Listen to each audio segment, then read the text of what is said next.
In what's being called a day of shame for Britain's national broadcaster, the BBC is now at the center of a media firestorm reform.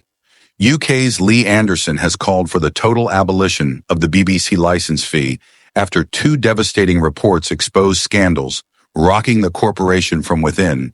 It all started with a shocking internal investigation into former MasterChef host Gregg Wallace. The report upheld 45 claims against Wallace, including inappropriate sexual comments, offensive humor, and one case of unwanted physical contact.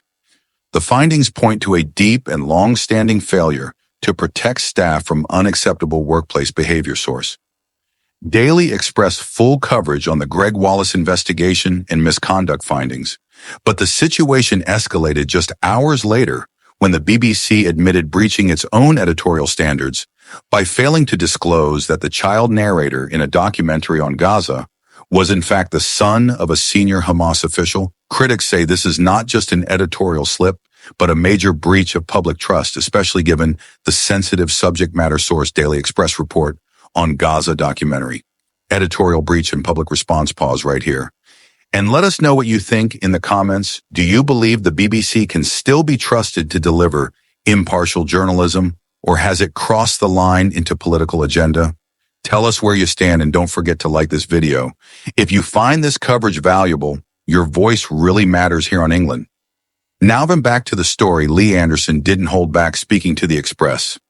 He slammed the BBC as a taxpayer-funded propaganda machine that no longer deserves the trust of the British people. He cited the Glastonbury scandal, the Gregg Wallace case, and now the documentary controversy as proof that the BBC is pushing its own narrative and should be stripped of public funding entirely. Source: Daily Express interview with Lee Anderson on BBC license fee abolition. The BBC Director General Tim Davie is once again under pressure to resign, this time not only because of the Wallace scandal, but also because of the Glastonbury outrage, where the corporation aired a performance containing chants of death to the IDF during a set by Bob Vylan. Critics say this shows a dangerous editorial double standard. Source: BBC Getty Images coverage of Glastonbury performance and public backlash. Gideon Falter, CEO of Campaign Against Antisemitism, added fuel to the fire, saying, if the BBC were truly accountable, its top executives would be scrambling to keep their jobs instead. We get the same empty promise to update some guidelines. He went on to say that under Tim Davie, the BBC has gone from national treasure to national embarrassment, and called for his removal. Source: Daily Express commentary from Campaign Against Antisemitism on editorial failures.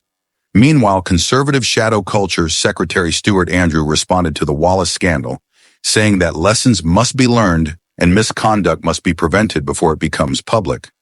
He also criticized the BBC's failure to challenge anti-Semitic narratives and giving airtime to Hamas-linked voices accusing the broadcaster of minimizing attacks on Jewish communities and displaying clear anti-Israel bias. Source: Daily Express statement by Stuart Andrew on BBC impartiality in editorial standards. Dame Caroline Dinenage, chair of the House of Commons Culture, Media and Sport Committee, commented on the Wallace report, stating it reflects a long-standing failure to protect people from unacceptable workplace behavior.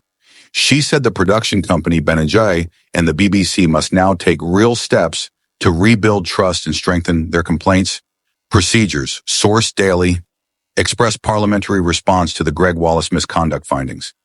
So what do you think? Should the BBC license fee be abolished? Has the BBC gone too far in pushing certain views at the expense of neutrality?